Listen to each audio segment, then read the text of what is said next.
Have you ever wondered what simultaneous contrast is? I'll tell you, it's witchcraft.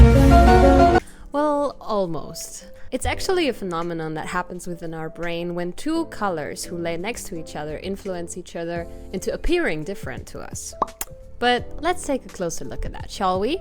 So, when we look at simultaneous contrast, the colors that appear in front of us don't actually change by themselves, obviously. They only appear different to us.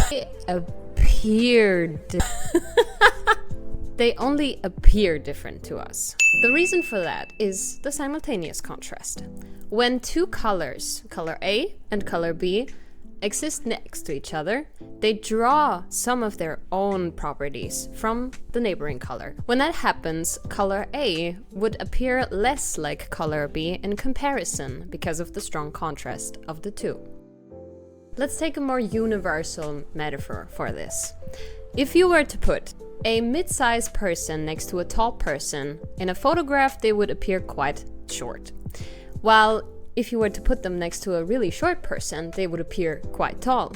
This is also simultaneous contrast. It can appear in everyday living in a lot of different sensations like taste, color, light, anything, you name it. So where can simultaneous contrast happen the strongest within our color space? I'll tell you. Colors who face each other on the color wheel, also called complementary colors, as much as value contrast considering brightness or darkness, and of course saturation or quality contrast. Usually those will result in the strongest simultaneous contrast when put next to each other. Let's take a look at an actual example.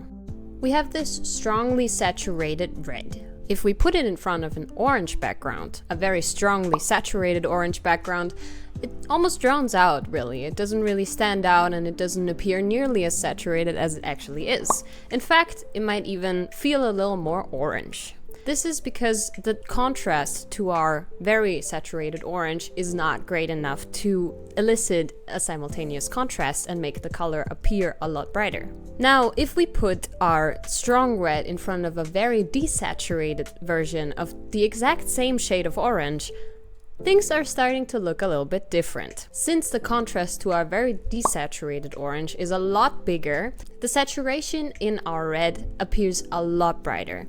Even though you can see it's the same color, it appears to us a lot different because of the color red next to it. Like she's popping like Pennywise's nose. There's a lot of great artists who've used this technique to their advantage. They understand color theory and simultaneous contrast on such a complex level. They understand color theory and simultaneous contrast on such a complex level that they are capable of using different colors for different meanings or different visuals than would actually be necessary. Let's take a look at this picture of Van Gogh, a self-portrait from a struggling but incredibly impressive artist who had a one-of-a-kind understanding of color theory. Everything surrounding Van Gogh's portrait is mostly made up of stark blues and dark hues of turquoise, while he himself has a more skin tone, more orange vibe. Now, what if I told you that the very orange beard that he painted into his portrait is not actually as orange as you might think? It's actually a shade of quite dark, half desaturated yellow. The reason that it looks so orange in comparison is because the blue surrounding the yellow is drawing all of the blue out of the yellow. So if we move a little more away from blue on the color wheel, where do we land? That's right, on orange.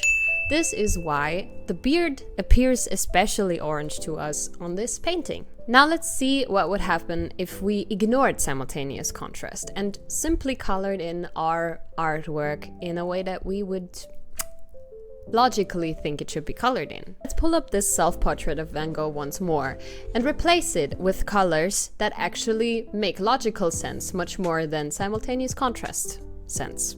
Now we see that If we replaced all the colors with logically accurate colors, then suddenly nothing matches anymore. It's like we're looking through a kaleidoscope. There's too many colors of the same saturations, the same brightnesses, and the same hues going on for us to even know where to focus. Much less, it doesn't really harmonize well. This is where the simultaneous contrast is also very important to consider. If we don't consider it, then suddenly colors become overbearing and nothing matches anymore. There's no harmony left anymore. This is why I believe mastering the simultaneous contrast can really step up your color game. If you know which colors to pick when you want to depict a certain color in relation to other colors, then you really gained a tool that is undeniably important for your harmonies, for your values, and for your color composition. So that was everything about simultaneous contrast that I know. If you are more curious about the brain side of things, I'd ask you to move to a different channel because I am not versed in medicine like that. But if you are here to stay for more art tips, more art tutorials, and just some overall good vibes and pink cowboy hats, then maybe consider subscribing, and I'll see you in the next one. Bye bye!